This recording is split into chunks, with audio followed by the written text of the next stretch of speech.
robo finali 7 Simba hatujakwenda. Hii ya 8 tumepata nafasi, tunamshukuru Mwenyezi Mungu.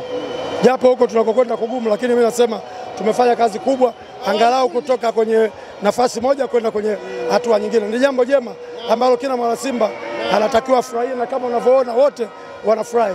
Jambo zuri sana. Simba kwa muda mrefu hawajafika nusu finali. Wamefanikiwa sasa hivi, inawezekana? Inawezekana kama waliweza kupambana kutoka hapa walikokuwa ambako zamani ilikuwa ndo mazoea, na sasa wamevuka kwenda nusu finali. Ni kwanza tunatakiwa tuwapongeze wachezaji na viongozi, lakini bado na wapenzi ambao wote walikuwa wana shauku kubwa kuona timu inatakiwa kufanya vizuri. Kwa hiyo wamepambana, timu imefanya vizuri. Ni faraja kwa Watanzania wote. Kuna mtu anaweza akawa na chuki yake kwamba haipendi Simba kwa namna moja au nyingine, lakini tuseme wanawakilisha nchi, basi ni jambo la kuwapongeza kuvuka hatua ambayo walikuwa wakihitaji. Kwa hiyo tunaamini nusu finali itakuwa ngumu, lakini angalau kama wameweza kufanya hivi, wanaweza wakafanya vizuri kwenye nusu finali na hatimaye kwenda finali kama walivyofanya wenzao Yanga Afrika miaka miwili.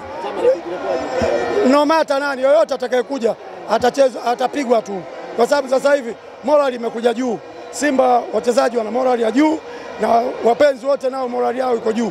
Kwa hiyo wataisupport kwa nguvu kubwa kuhakikisha timu inafanya vizuri. Kwa hiyo naamini wanaweza wakafanya vizuri.